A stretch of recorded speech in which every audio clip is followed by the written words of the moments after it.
Aksi kekerasan seorang sopir minibus terhadap pengemudi sedan yang jadi perbincangan ramai di dunia maya. Polisi pun mengusut kasus yang terjadi di Tol Tomang, Jakarta Barat tersebut setelah korban melapor. Keributan dua pengemudi mobil terjadi di gerbang Tol Tomang, Jakarta Barat. Dalam video yang direkam oleh ponsel warga ini sempat terjadi tindak kekerasan. Video ini pun viral di media sosial. Peristiwa berawal saat sopir minibus yang diduga ugal-ugalan dalam berkendara terhadang mobil sedan. Saat hendak memasuki gerbang tol, tak terima, ia pun langsung turun dan menarik baju pengemudi sedan tersebut. Kini polisi tengah menyelidiki kasus ini, sementara korban melaporkan kejadian ini ke Polda Metro Jaya. Terjadi di pintu tol Tomang, di mana video tersebut menayangkan melakukan aksi kekerasan terhadap pengendara lain, di mana video viral tersebut Polres Jakarta Barat telah melakukan langkah-langkah cek TKP, melakukan penyelidikan. Buntut dari peristiwa itu, kedua pengemudi yang terekam dalam video di gerbang Tol Tomang melakukan perdamaian di Polda Metro Jaya pada Senin sore. Korban, supir sedan yang melapor ke polisi atas dugaan tindak penganiayaan, kemudian mencabut laporannya setelah pengemudi SUV memohon maaf atas tindakannya tersebut. Ya, syukur alhamdulillah antara korban dan pelaku sudah berdamai dan memang sudah seharusnya kita menahan emosi, apalagi di jalanan umum. Ustadz Erik, di perjalanan pastinya banyak faktor yang membuat kita mudah emosi, mungkin karena lelah atau macet. Nah, ini adakah syariat Islam yang perlu kita amalkan saat di perjalanan? Ya, tentu ya. Kalau kita lihat tadi ya,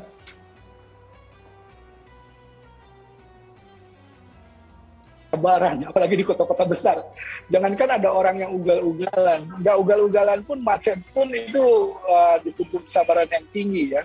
Karenanya kalau saya seringkali kepada kawan-kawan semua ya, seringkali kalau lagi di jalan, apalagi kemarin mudik dan lain-lain, ayo memperbanyak istighfar gitu. Dengan istighfar, insya Allah ya kita itu akan lebih terjaga. Dan kita kan sebetulnya kalau pergi itu tentu kita berdoa dulu kan. Bismillahirrahmanirrahim. Kan itu sebetulnya bentuk bagaimana kita itu tidak tahu apa yang akan terjadi di luar itu.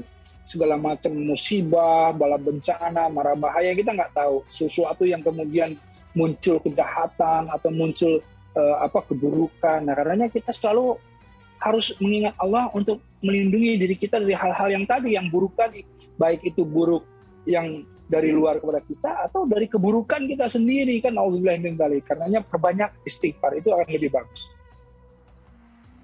Yang bisa dilakukan sebelum melakukan perjalanan dengan berdoa terlebih dahulu dan memperbanyak istighfar, jangan mudah emosi begitu ya Ustadz. Nah Ustadz, ini kan keduanya mengambil jalan damai, tidak melanjutkan ke proses hukum. Bagaimana Ustadz melihat keputusan ini, apakah sudah tepat? Ya kalau kita lihat kan sebaik-baiknya perselisihan itu ya kemudian saling menggugurkan lah itu ya. Jadi artinya saling memaafkan, musyawarah untuk satu mufakat. Kan itu kan sangat bagus. Itu yang justru dituntun kepada kita semuanya ya. Baik yang kemudian emosi sesaat tadi dan juga kemudian yang menjadi korban gitu ya. Sebaik-baiknya mereka kemudian saling menggugurkan, mereka saling memaafkan. Dan itu yang paling Allah sukai ya.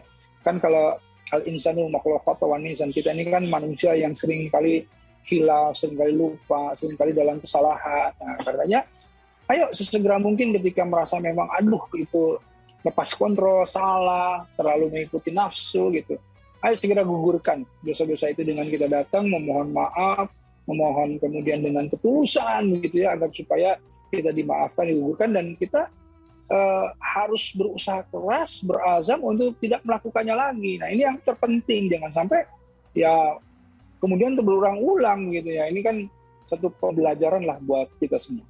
Masya Allah, dengan saling memaafkan dan semoga tidak mengulangi perbuatannya lagi ketika di jalanan lebih dingin begitu ya. Mendinginkan kepala, mendinginkan emosi agar tidak mudah marah.